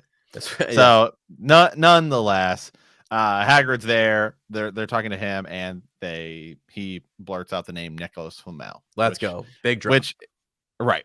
Two things start in this chapter. One, Hagrid accidentally spilling the beans or spilling the tea, I think is the new thing that Right. all the cool kids are saying. Right. And is Snape a good guy or a bad guy? So okay. Matt, Let's move on. is Hagrid a good guy or a bad guy? What the heck? Well, I don't know. I've because seen he got- more done wrong of Hagrid in this book than I have Snape so far. Well, he used magic in front of kids. I think he tormented a kid. He once got Right. he gets fired from his job from being the groundskeeper, or not Right. the groundskeeper, but he is kind of the groundskeeper, really. Yeah. And then he got kicked out of Hogwarts Right. for I don't having remember. a snake in the Chamber of Secrets. Oh my god. So I mean, you tell me Yeah. if he's doing a good job or not. I think he's drinking on the job too, to be honest. He is drinking on the job. He's got illegal creatures. Yeah, he does. They're illegal. That's right. So anyway. All right, here we go. Let's move on to chapter 12, the Mirror of Erised. Harry, Ron, and Hermione start searching the library for facts on Flamel. The school empties for Christmas. Ron teaches Harry wizard's chess, which is a big deal. Harry gets his father's invisibility cloak for Christmas, tries it out at night, and finds the Mirror of Erised, sees his family, and is cautioned by Dumbledore. Now, you know the cool thing about this? Yeah. Is and this is to go skip super far ahead, obviously, with the Mirror of Erised, and he sort of cautions him about it, and that it sort of it's in the room, or it's that it sort of shows you the things you want, right? Yeah. And then you just think later, I mean, who knows what all this mirror has shown to people in the past. Yeah. So are you saying we might see it like we saw wait a second. This was it in the last, because you just recently watched the Fantastic Beast No, they go 2. into the room of requirement. Okay. I feel like But the room of isn't it? Oh, it is here. It is here. Yeah. Okay. I just found it. Right. So yeah, Albus does go in there and he's standing in front of the mirror, seeing his former best friend and lover, Grindelwald. Right. It is. Yeah. Yes. Okay. So I'm just wondering if there's a way, if we're going to use it even more. So it was in 1927 when he does that. And it's all about the blood pact, swearing an oath that they'd never fight each other, showing that Albus still valued that memory that manifested before him in the mirror as his greatest desire of the time when his friendship with Grindelwald was strongest. Okay, cool. I know. I think sometimes people think like the Mirror of Erised and the Room of Requirement are kind of like, in a way, they kind of serve similar purposes, right? Yeah, it's interesting that it's in there. Right. It's been kept in there since 1891, they say, and the mirror had been kept in there. Right. So I don't think it's ever discussed, but do you think that the Mirror of Erised ever showed Voldemort things? Wow.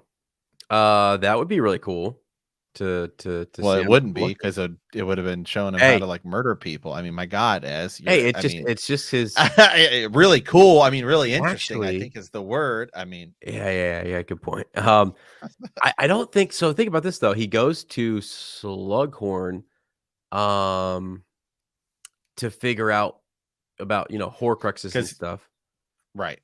I wonder, because the difference is that the difference is that the mirror shows you your desire, whereas the room of requirement will give you sort of appears when you need it. Because Voldemort, they do put a Horcrux in the room of requirement. Wow. Here's something, and I'm a total idiot. I didn't know this. That mirror is just the word desire spelled backwards. Here said it's just desire spelled Right. backwards. That's freaking awesome. So yeah, it's your deepest, most desperate desire of the heart. Yeah, man. I mean, I feel like the mirror shouldn't even be there. Seems kind of dangerous. yeah. It's What the also heck? not nearly as useful as the room of requirement. Mm-hmm. So, and what's it made for? Yeah, it's just a mystery, right? As to it's so the happiest, most satisfied person in the world would look in the mirror and see a reflection of them exactly as they were, for they would then have no one and nothing more to yearn or desire for the mirror could ever, or that the mirror could ever show them.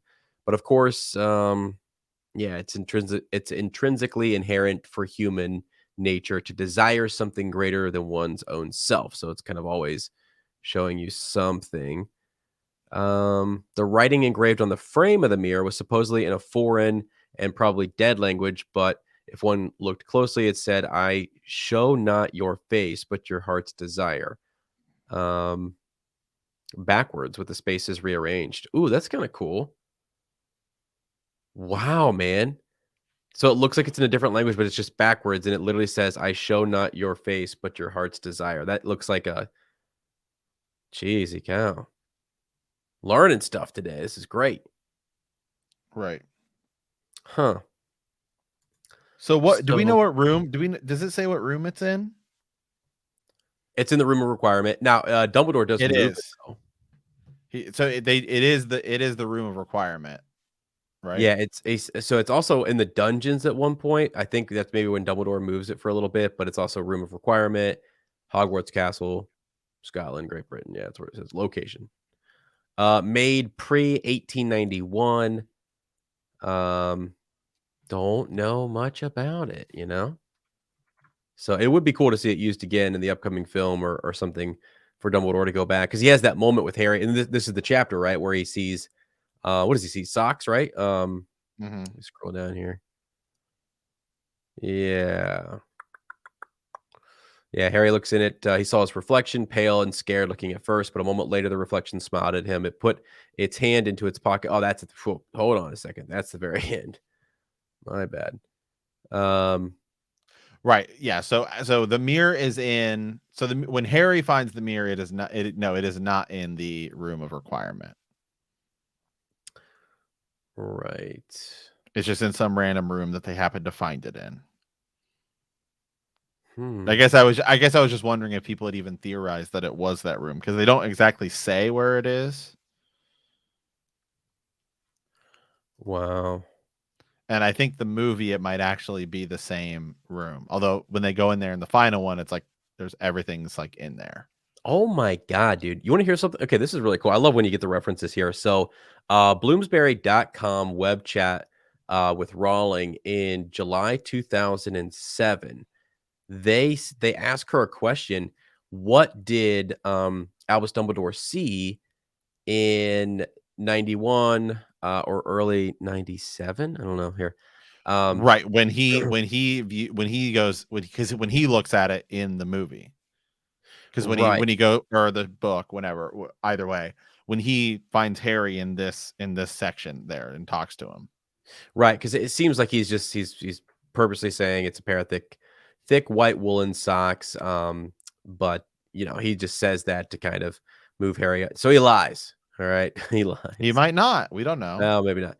But, Rowling said later on, though, in this interview, this is the source for it, was that 2007 interview that, correctly, what he sees here is his family alive, whole and happy.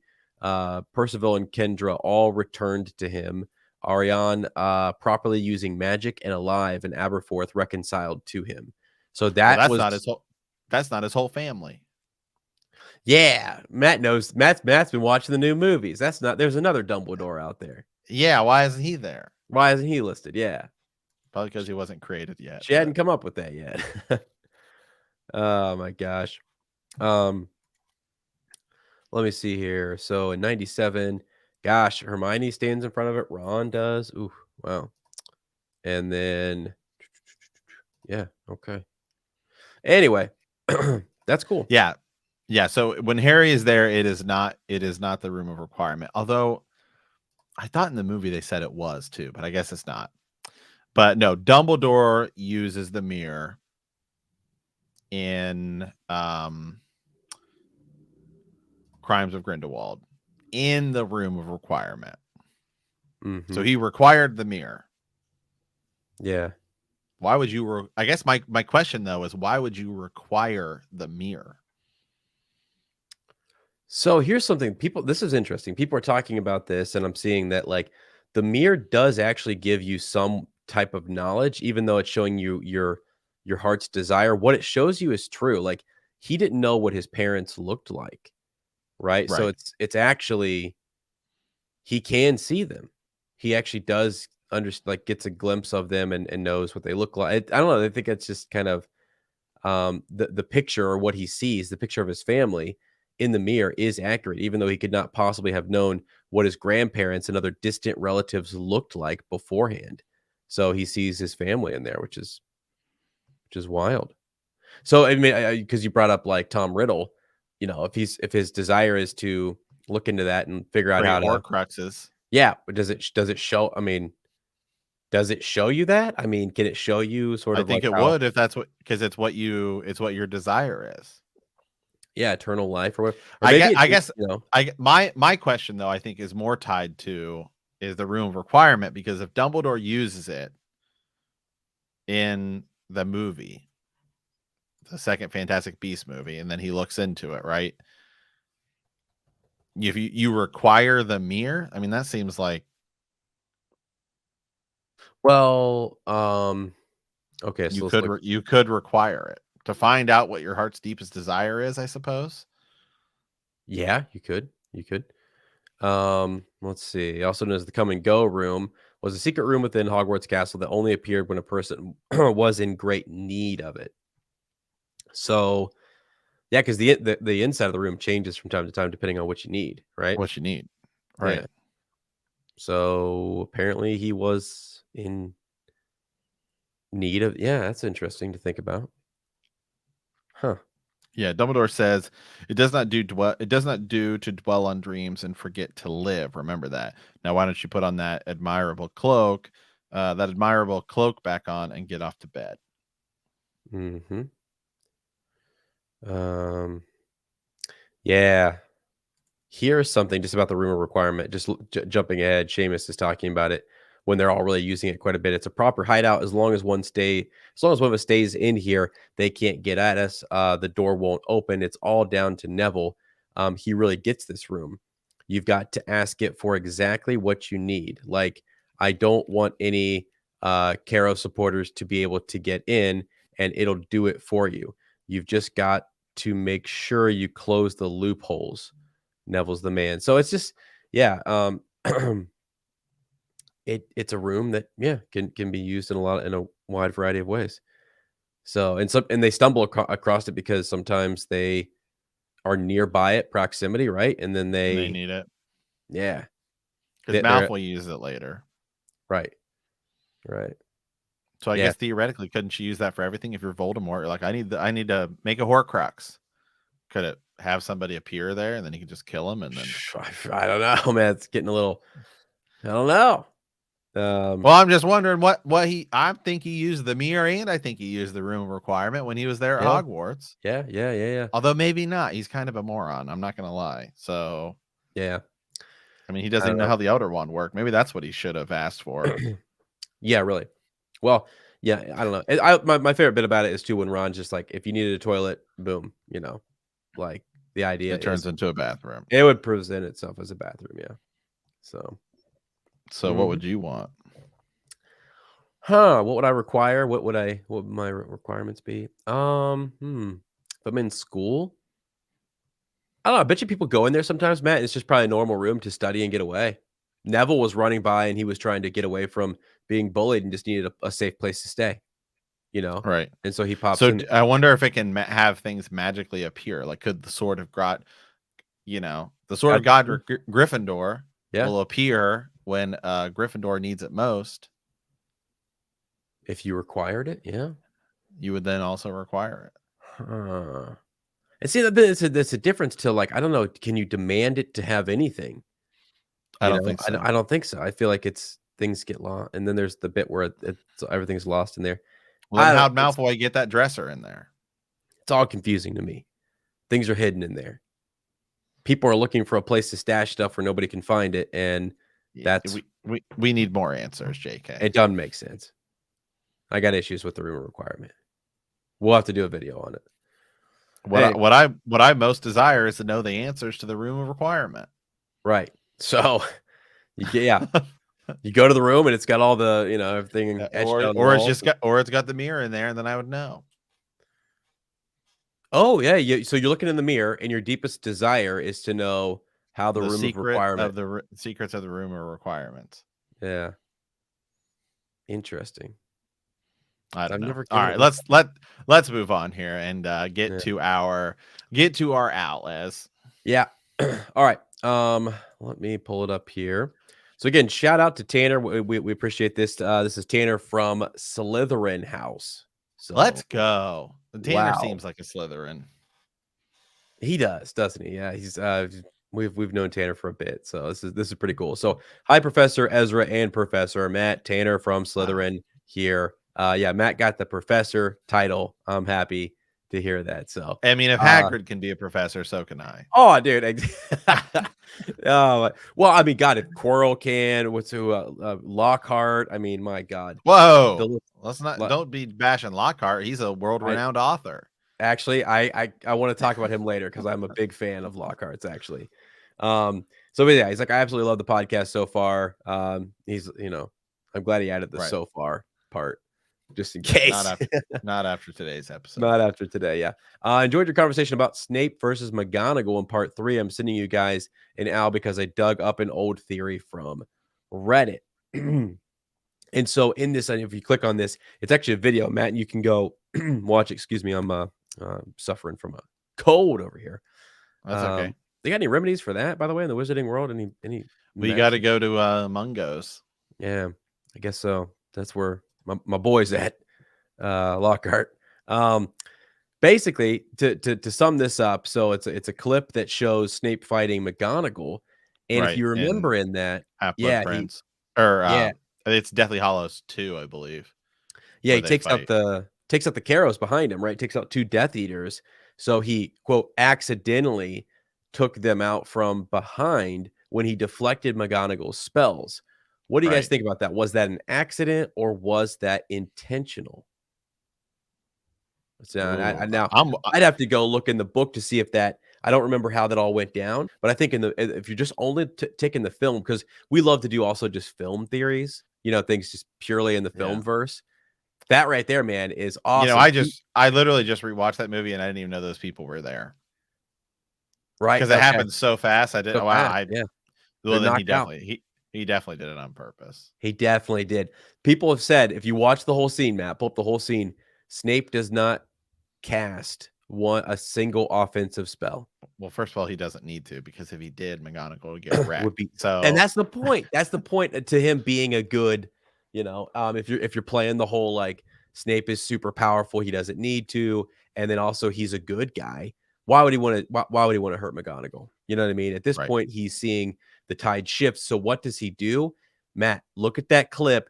He sends 2 of her spells, right? Two of her curses or whatever, right back at brother and sister Death Eaters, knocks them out. These are the 2 that were torturing the kids in the school, doing different stuff that I'm sure Snape wasn't actually a fan of. But again, he's got to play his part. He's doing this right up until the end. This is threading a needle like we've never seen before, right? He doesn't know what Potter's doing, but is still trying to help out and take care of him from afar.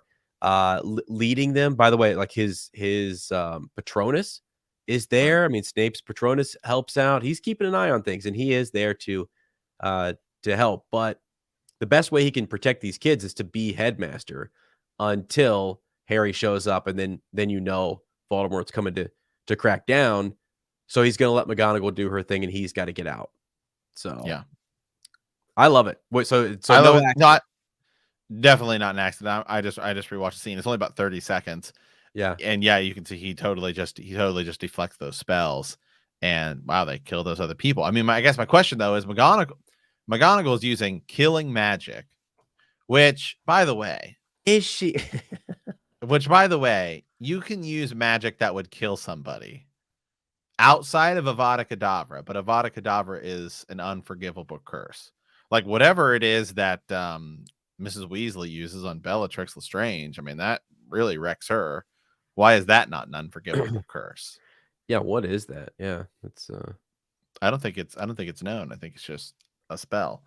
But no, I 1000% after watching that little segment there, believe that Snape was he totally deflects that into those people. I mean, if you look at him too, the way he sort of hits it, I mean, he definitely like slings it back. right. Right. So it's really cool. And then just so for folks in the books, just a slight difference. And I always like the wiki kind of confuses me sometimes for what's book, which show. But it's known as the ousting of Severus Snape, the sacking of Severus Snape, whatever we're gonna call it, this duel between Severus and then headmaster of Hogwarts and Hogwarts heads of houses. So having defeated the Carrows on Ravenclaw Tower, Harry Potter and Luna Lovegood both are under the cloak of invisibility, along with Minerva McGonagall, went down to warn the heads of house that Voldemort and his Death Eaters were about to siege the castle in an attempt to get Harry Potter. As the group got down, they were stopped by Headmaster Severus Snape, and the two teachers engaged in a duel. McGonagall was joined by Flitwick, Sprout, and Slughorn. Now, greatly outnumbered, Snape fled into a nearby classroom and flew out of a window. So remember, in the book, it's like not just one, so the film, it's kind of cool that it is just McGonagall and him going at it. But Sprout's in there, Slughorn's in there doing his thing. I love it. So if you really watch that scene too and break it down, I mean, first things first, it's the whole scene 35 seconds. So remember in the movie, Harry steps out and Snape's got his wand out and he seems a little more like ready to go than he does. Then McGonagall steps out and he sort of like pulls back. He clearly does not want to engage with her. She starts firing, and if you look at everything he's doing, he's knocking everything that she throws at him immediately like right into the ground until he backs up close enough to knock both spells into the people behind him. Yeah. And then he immediately knocks the preceding one into the ground. Yeah. Yep. Yeah. Pretty awesome. It's pretty definitely interesting. Yeah, and I just love when I don't know, it was one of those YouTube shorts or whatever where I saw someone talking about just the idea that that's a great way to do it in the film. He doesn't have the heart or the spirit. He's not interested in attacking McGonagall or doing. I think he could. I think I'm actually with you in terms of if he really wanted to. I think he could have dueled all three of them. I think he could have dueled Slughorn. Yes. McGonagall, Flitwick, and Sprout. Well, first of all, I just can't imagine that Professor Flitwick is that powerful. I'm sorry. Are you have insulted every single Ravenclaw out there. How dare you? That is their head of house. As he teaches, it's like he teaches people how to make things levitate. He's a charming guy. Okay. Well, Snape at like 16 was writing spells that like lacerate people's like lungs open. Okay, But there's Matt, like there's such a drastic difference. He teaches potions, you know. He wanted to teach defense against the dark arts. I know, and he does get that chance. Yes, I know. It's because you can say the same thing about Professor Sprout. What is herbology doing in terms of like? Well, I mean, it's cool. Don't get me wrong. I mean, potions and everything is cool. Yeah. But I would say that in terms of what you would consider to be powerful, to me though, I think it's like, okay, Professor Sprout versus Professor Flitwick. Who wins? That's an interesting in a duel. Just like, again, like a dueling club, like what we have in book 2. I would say Flitwick would win. I think so too. I think Flitwick would Now, but with time to prepare, and you can bring something with you, then I would say probably Sprout, because she could yeah, maybe have she knows some more about right, yeah, and that's the right. thing too. It's I kind of think like dueling's its own art. Batman. Yeah, In that like in the comics, it's always like, who'd beat this person, this person. It's always like Batman with time beats literally anyone, because there's no scenario in which Batman with time doesn't. I mean, Batman with time beats Superman. Okay, right. so there's no scenario in which he doesn't win if he has time to prepare. And I feel like that's kind of the same. It was like potions. You could create a Felix potion, and if you go to duel somebody, then you're probably going to win, Yeah, because you have more luck than they have. So yeah, it's one of those things. It's herbology is incredibly powerful. You just have to have time to do it. But I would say head up. I would have to, just looking at the two different types, give the edge to Flitwick, because he does charms, and I'm sure you could. yeah, I'm sure he has something up his sleeve. It's yeah, just yeah. that you have to go by what you have, and what I know is that Snape at like 16 years old is writing Sectum Semptora spells that can, lacerate Right. people's spleen And when he's like 16. I mean, true, and that's why that you have to go with what we have, right? And we right, don't know. I mean, we don't know if Flitwick was doing that. He might have been, but right, it's never told to us, so we don't know. right. Um, And I would yeah, say with time, I think you could make the argument that potions and herbology are equally as powerful, because I can just imagine sure. that you could each create something that would be so absurdly powerful Yeah, that it would give exactly. you an advantage.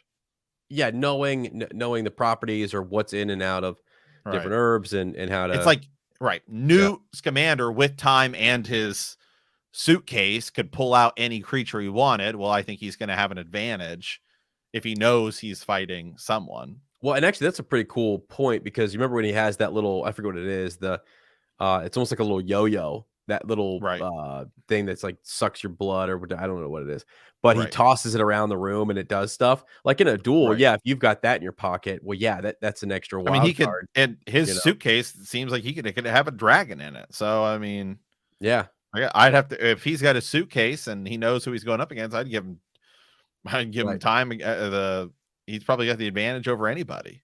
And so that's the really cool thing about it too, is you think about just like when Harry goes into the Triwizard Tournament, he's like, "Well, I'm not allowed to use a broom."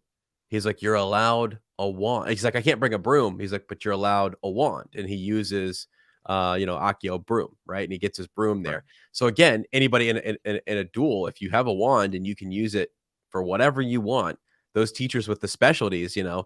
I don't know, yeah, it'd be I would kind of just cool. Avada Kedavra the dragon, and then you're Uh, good to go.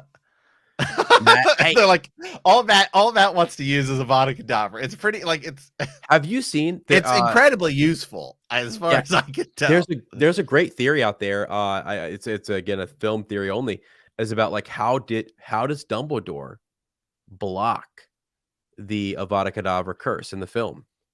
And he Right. did multiple tons of different ways, not just I only think you avoiding it, but he does I block think you can block it. I think you can block it, just like in it's ace. I don't think that Avada Kedavra is a more powerful spell than anything else. I think that it's Harry uses it with the, I always forget the name of it. The wand and Goblet of Fire, they have Yeah, the same yeah. wand cores. It Yeah, starts yeah, with an I. I always forget what it's called. But whatever. yeah, I mean, that blocks it. I mean, there's definitely blocks to it. yeah. Yeah, that's the thing, like, if you can just cast it at anybody and there's nothing that they can do at all, that's just not that isn't No. that's bad. Well, Like, because Harry engages with it at the end. yeah. Yeah, yeah. Again, yeah, I'm with you. Like, they were like Dumbledore doesn't share that same core. Right. He also has He's the Elder also One at the time. exactly. You know, He which does is have another. the Outer Wand at the time, which Yeah, theoretically should be able to block anything. yeah. So that's just interesting. But I mean, I guess if you're fighting, let's say it's Bellatrix fighting Sirius, and I have to go look at the books again just to see if when those combat She situations just arise. sort of she hits him like out of nowhere. Yeah. Did you know He that it, they actually went to like in the film they cut the whole duel in the film they actually had yeah. a a duel. That's crazy. I was like, wow, because in the book they do. And that's just, it's awesome. That's cool. Yeah. Anyway, it just was kind of neat to talk about the idea that how do you like Dumbledore was moving statues in front of it. He was using other elements to block it and different things. But yeah, I think there's a lot of other stuff they don't explain that would be really interesting to learn too. Like, do you get tired from casting certain like specific types of magic? Does it like, the connection between you and the wand? Like, is it all about the wand? Because like we see Voldemort using Dumbledore's wand, right? And it's like cracking and it's sort of messed up, so that you can definitely sort of overpower the wand. But is it something that like gets pulled from you too? Yeah, okay, I see. So like, could I just cast Avada Kedavra like all day, right? Yeah. Right. They don't yeah, the limits and the Right. various things. Huh. Interesting. Sorry, just now I'm looking now. Now this is ready to dive down rabbit holes. So anyway, thanks Tanner for shooting us that great out there, because now we have millions more questions, and you guys can write us in, right? Yeah. And send us all these at elderwandpod@gmail.com, because that's what we're here for. We're trying to answer all the questions, dive through all the theories. Yeah, I love of this larger wizarding world as we enter it. So guys, all right, as always, guys, we want to thank you for using the Flu to hang out with us. In our next episode, we will be discussing the Sorcerer's Stone Part 5, chapters 13 through 15, which is really like almost the end of the book, because I think it goes to 17 chapters. So almost done. Then we'll do a when we finish the book, we'll do a movie watch. Yeah. And do it too. Yep. All right, friends. Well, yeah, if you like our podcast, don't forget to subscribe, like us, write that review. Writing the review over on Apple or wherever you listen to your podcast is really helpful. It does help us a lot. So if you get a chance, please do that for us. Comment or send us an email at elderwandpod@gmail.com. We will see you soon, and remember to have your wands at the ready.